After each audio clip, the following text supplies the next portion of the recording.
Yo, what is going on, everybody? It's your boy Anubis here with the brand new video, guys. Today, welcome to the channel. I'm good. Your boy is back on the video for you guys today. Two videos in one day. If you didn't already see, we had a gameplay video earlier today. And after the gameplay video, we're doing our team of the year vote for men's and women's team. Let's get right into it. So I don't have to make this video too long. I'll give reasons for who I'm voting for and why I vote for him. It won't just be like, so I'll vote for this person and then move on. Starting things off the men's side and our forwards. At right wing, we go Mohamed Salah. Salah has been having an astonishing season. You know, he's making his case for being one of the top 5 greatest Premier League players of all time. I feel like if you don't have him in your top freaking 11, and you just can't be taken serious when it comes to opinions on football. So I feel like that's self-explanatory when it comes to that. As for our striker, we actually want to go. Where are you? Where are you? Lewandowski. Levy has been having a very, very good season in La Liga. I feel like it's kind of been like overshadowed by Mbappe being in Madrid and also just the general drama around Barcelona. But he's been having an astonishing season himself. Not as crazy of a season as Salah, who, like I said, is making a case for being a top 5 greatest of all time in the Premier League. But he's been having a phenomenal season. Moving on to our left forward, I'm pretty sure you can put anyone here. It doesn't have to be like actually like a, you know, left winger or things like that, but we are going to stay in Barcelona and go with Lamine Yamal if I can freaking find him. So I'm on before. Honestly, no. Vinny is one of the best players in the world, regardless of the fact that he is also one of the most dramatic and most disliked players in the world. He is still one of the best players in the world. He is incredibly trying to find out the right words to describe Vinny when it comes to, you know, his antics, but when it comes to the player, you cannot deny that he is one of the best forwards in the world.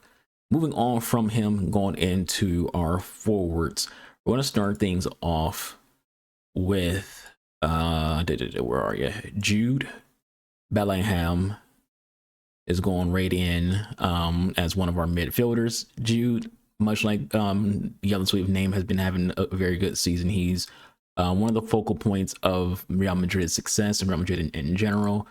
He also had like a fairly decent Euros too. Like let's not ignore the fact that he, you know, had decent Euros.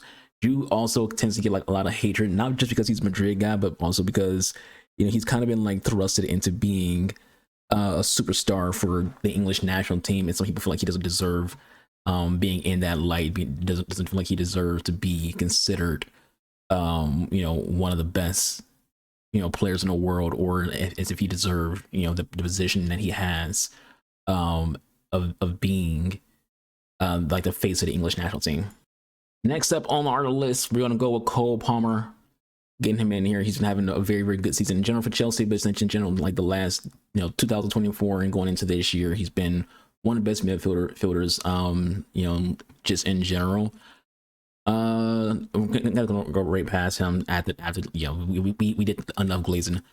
I kind of want to say Rodri, because, you know, he is the Ballon d'Or winner, but he's been injured. I feel like you can't really put someone in the list who's been injured unless we're considering before just this current season, because, you know, the seasons do bleed into each year. So if that's in consideration of how he was playing before his injury, then yes, Rodri.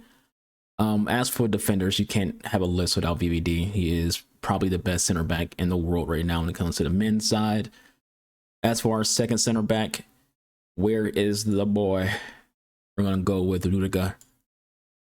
Tony is one of the best, probably the best center back in La Liga. As for our wingers, we are going to be boring here. We're going to be boring and go Teo and Frimpong.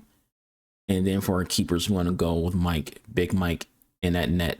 So that will be my 11 for the men's side. Let's get right into the women's side. So to start things off for the ladies, Khadija Shaw. She's just been insane. She's been having a crazy year in her own right. You know, she's one of the big reasons for why Manchester City has had a lot of success this year, including beating Barcelona. She was a pain in Barcelona's ass during their first meetup. The second meetup, I don't think she even played. She might have. I don't remember. It's been a while since that game happened. But you know, she's been having a great year. I feel like you can't freaking not have her as the best women's forward. Then on the left wing would go Pajor, who is with Barcelona now, but having a crazy great season. You know, I think she averaged like damn near 2 goals a freaking game from what it feels like. But just generally, she's been having a phenomenal season. Pajor gets the side on the left. On the right, we're gonna go with Sophia Smith, who is, you know, the best American forward in the world. And even with that, she's top 5 in my opinion for just best forwards period when it comes to the women's side. As for the midfield, we're going to go with Lindsay Horan, who's been having a crazy good season. Her Olympic run was very, you know, quiet, you know, more so overshadowed by, you know, Trinity Rodman, Sophia Smith, and Mallory Swanson when it comes to the Olympic side. But, you know, for Lyon, she's been doing amazing. So she gets the nod there. And then we're going to wrap it up when it comes to midfield with Patrick Uhara. She's been one of the biggest keys to Barcelona in general. And then this is where it kind of gets hard for me, because Aitana does deserve it, and so does Alexia, but also Corbeton has been, you know, she's ended the WSL Rookie of the Year. I think she does deserve it as well. It's kind of weird to have Robin as a midfielder instead of as a winger or attacker, but we are going to go with Aitana when it comes to the left side. Then for our defenders, I'm going to go Winnie Renard, one of the best in the world, but the best center back in the world when it comes to the women's game is Naomi Girma, who's going to get that spot. It's not just my opinion. Literally, Emma Hayes, who was the coach of Chelsea, she saw every great player there is to see in Europe when it comes to England, Spain. She saw them all. And now she's the head coach of USA. She herself has also said Girma is the best women's center back in the world. Then when it comes to the wingers, we're going to go with Julie Gavin, who's been having a very, very good season. Put her on the right side. Gavin has been very good. And then for the left side, we're going to go with Sakina. And then at keeper, we're going to go with Berger, who had an incredible, not just for the NWSL, had an incredible year for the NWSL, but she was just an iron wall for Germany in the Olympics. I think that's why, in my opinion, she deserves it more so for how she performed in the Olympics than anything else. But she also had a great year for the NWSL. Morehouse is a good honorable mention because she didn't win the title when it comes to playoffs. But I just feel like Berger is just the better keeper, in my opinion. So that's who I have for the women's. You saw who I have for the men's. Let's hit submit, and we are done with our vote.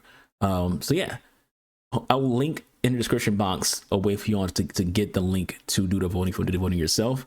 But that's it for me. Hope you all enjoyed the video. Check out the previous video. It'll be linked at the end of this video on your left or to your right if you want to watch some FC gameplay. But for now, I'll see you guys in the next video. Being boy, I'm out of here. Deuces.